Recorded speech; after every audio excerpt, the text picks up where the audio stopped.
O Senhor esteja convosco. Ele está no meio de nós.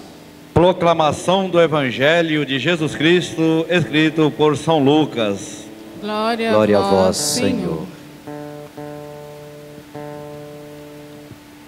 Naquele tempo, Jesus desceu da montanha com os discípulos e parou num lugar plano. Ali estavam muitos dos seus discípulos e grande multidão de gente de toda a Judéia, de Jerusalém, do litoral de Tiro e Sidônia.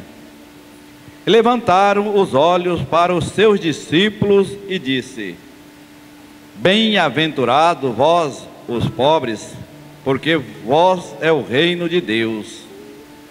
Bem-aventurado vós que agora tendes fome, porque sereis saciados. Bem-aventurado vós que agora choreis, porque havereis de rir. Bem-aventurado sereis quando os homens vos odiarem, vos expulsarem e insultarem e amaldiçoarem o vosso nome por causa do Filho do Homem.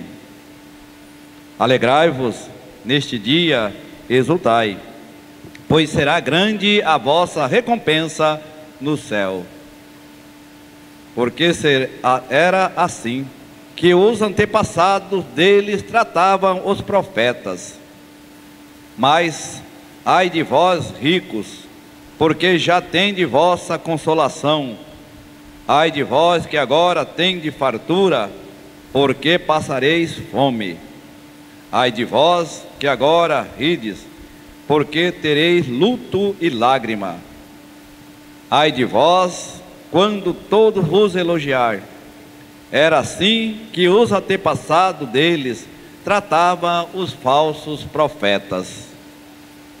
Irmãos e irmãs, é para nós palavra de vida e salvação. Glória a vós, Senhor. Aleluia, aleluia, a minha alma abrirei. Aleluia, aleluia, Cristo é meu Rei. Deixa eu descer para mais perto de vocês. Aí eu não me ouço muito ali, mas é melhor ficar perto, não é? Queridos e queridas, nós estamos vivendo esse sexto domingo já do tempo comum. Somos tocados por essas leituras de hoje. A primeira delas lá do livro do profeta Jeremias. E essa leitura já vem assim como uma paulada na cabeça da gente, né? Para sacudir por inteiro o nosso ser. Maldito o homem que confia. Se a gente pegar só essa parte, pode dar muita confusão, porque na verdade a leitura toda acaba se explicando, não é? Se a gente vai lendo, a gente vai descobrindo o porquê dessa afirmação.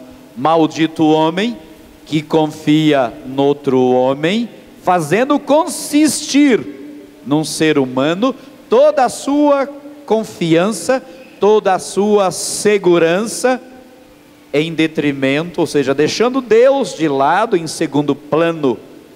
Fica claro, maldito o homem que confia noutro homem, mais do que no próprio Deus.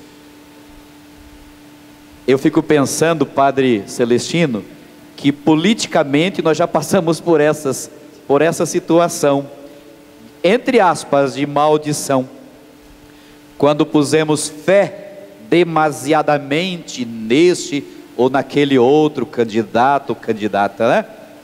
E fomos como um bando de gado para o matadouro tantas vezes, não é verdade? O que Jeremias coloca aí é exatamente essa maldição, mas também a bênção Não é que a gente não deva confiar nas pessoas, não, nós precisamos confiar. Como é que a gente vive em família se nós não confiamos uns nos outros? Somos todos humanos, homens e mulheres, filhos, pais, dentro de uma família. Precisamos sim ter laços de confiança, de afeto, claro. Precisamos ter laço de confiança, de afeto com os nossos amigos, com as pessoas que trabalham conosco, é claro que sim. Desde que isso não signifique confiar mais do que no próprio Deus. Por outro lado, o próprio Isaías coloca que aquele que confia no Senhor, mas também aprende a confiar nas pessoas, a ser fraterno com as pessoas, que aquele que confia de verdade no Senhor, que faz de Deus o seu tudo, ele diz ali, é como a árvore plantada na beira da água. Eu venho passando por esses caminhos de Rondônia, indo e voltando de cidade para cidade, acolá a gente vê aquela mancha verde, né? Aquela mata, normalmente no alto de alguma dessas montanhas baixas que tem aqui, e você fala, ali tem água. E de fato, vocês têm muita água por aqui.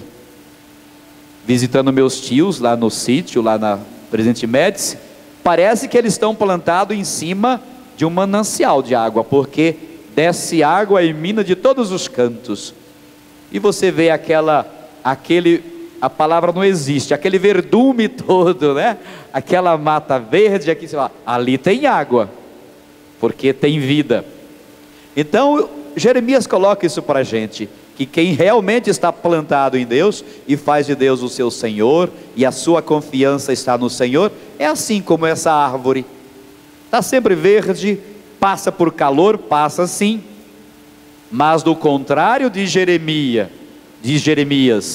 até deu uma palavra, não sei se vocês conhecem essa planta chamada cardo, ele colocou no plural, são como os cardos, que vivem na região salobra, que não tem água e que nem alcança a floração, ou seja, que nem dá flor. Muitas pessoas gostam de cuidar de alguns cactos por aí, não é? Lá num vasinho assim, sem muita água, e os danados dão flores bonitas, né? Tem uns que dão as flores lindas.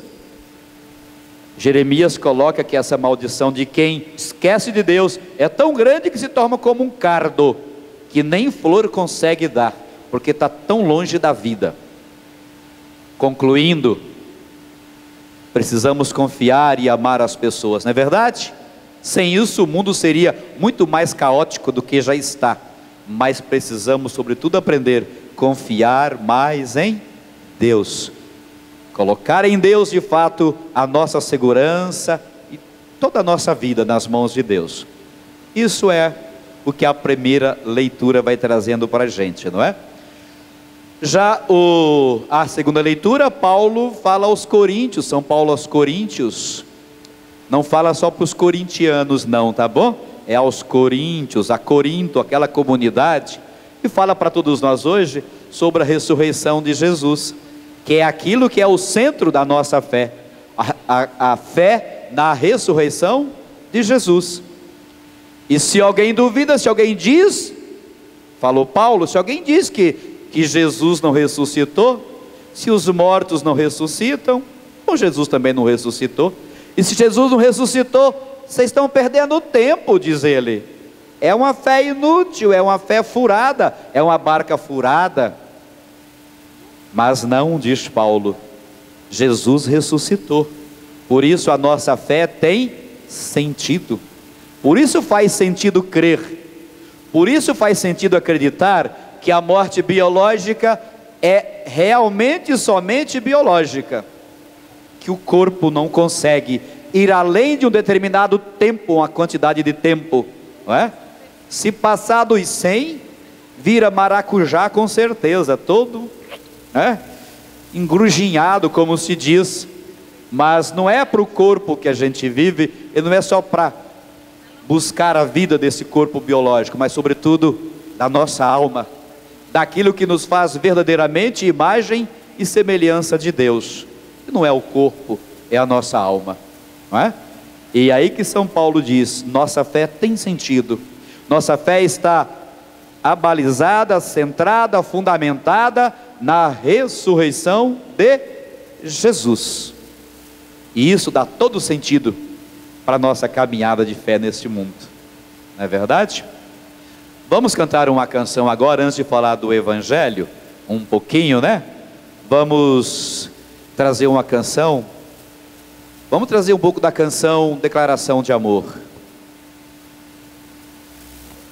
Passa o tom lá para o rapaz, por favor. Isso. E solta o teclado que eu não estava ouvindo ali. Vamos ver se sai esse teclado.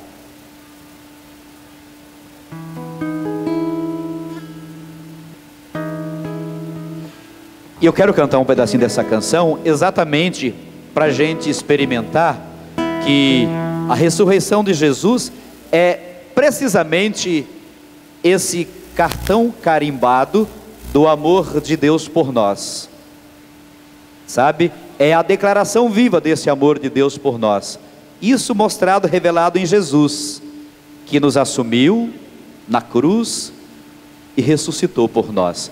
Cada vez que a gente entra numa igreja, nossos olhos procuram encontrar Jesus crucificado, não é verdade? E nós sabemos que Jesus não parou ali, ali foi só uma passagem, um momento, mas que o mais sublime daquilo é Ele ter ressuscitado. Mas ali está a prova do amor dele para a gente. E se a gente souber ler com os olhos da fé, naquele braço de cruz está escrito que ninguém nos ama mais que Deus, e isso Ele nos diz todos os dias. Beleza? Saiu aí? Toda vez que é que você pegou aí? Desculpa. Vamos lá então.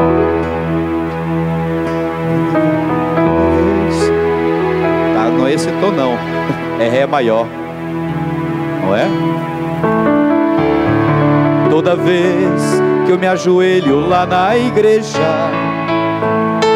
bem diante de Jesus crucificado, eu consigo ler com os olhos da fé o mais claro e o mais sublime dos recados